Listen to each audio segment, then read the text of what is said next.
వంట గ్యాస్ ధరలు భారీగా పెరిగిపోయాయి. యుద్ధం నేపథ్యంలో చాలా పెద్ద మొత్తంలో ఇటు పెట్రోలియం, డీజిల్ అండ్ గ్యాస్, మరోవైపు గోల్డ్, సిల్వర్ ఇటువంటి వాటి ప్రైస్లు చాలా విపరీతంగా పెరగబోతున్నాయని చెప్పి ఆర్టీవీ ముందుగానే చెప్పుకొచ్చింది. సో ఈరోజు వంట గ్యాస్ల ధరలు అమాంతంగా పెరిగిపోయాయి.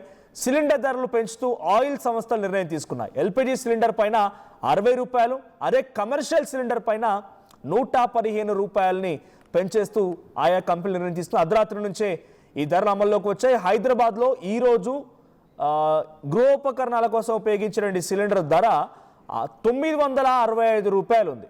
నిన్నటి వరకు అది కాస్త 905-10 రూపాయలుగా ఉంది, కాస్త 60 రూపాయల వరకు పెరిగిపోయింది. 905 రూపాయల నుంచి 965 అయిపోయింది. ఇప్పుడు ఇక యుద్ధం నేపథ్యంలోనే ఈ సిలిండర్ ధరలు పెరిగినట్టు తెలుస్తోంది.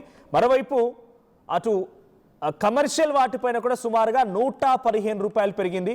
సో యుద్ధం ముగిసిన తర్వాత నిత్యావసర ధరలు మరింతగా కూడా పెరిగే అవకాశం ఉంది.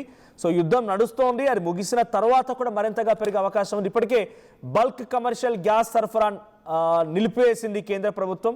సో బల్క్గా సరఫరా చేయడం లేదు. సో యాజ్ ఆఫ్ నౌ ఒకటేసారిగా ఈ స్థాయిలో పెరిగిపోవడం అందరినీ కూడా షాక్ గురి చేసింది. అర్ధరాత్రి నుంచే ఆల్రెడీ ఆ ధరలు అమల్లోకి వచ్చాయి. సో 50-60 రూపాయలు పెరగడం పెద్దగా ఎఫెక్ట్ కాదేమో అని చెప్పి సామాన్యులకు, అంటే కొంతమందికి అనిపించినా కూడా ఇది ఒక్కసారిగా బల్క్గా చూడండి.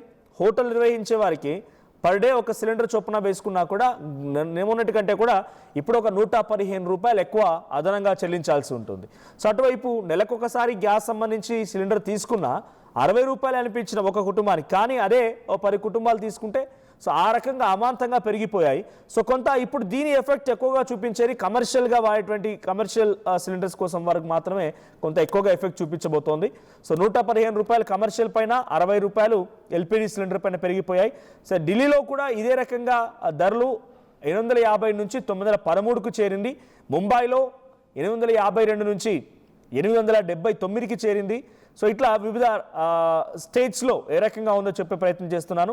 సో దీంతో పాటుగా దేశంలో ఇంధన సరఫరాకు సంబంధించిన విషయంలో కూడా ఇప్పటివరకు ఎటువంటి కొరత లేదు, కానీ ఎప్పుడైనా సరఫరా అంతరాయాల గురించి ఎదురైతే మాత్రం అమాంతంగా ఒక్కసారిగా పెట్రోల్ పెరిగిపోయే అవకాశం ఉంది.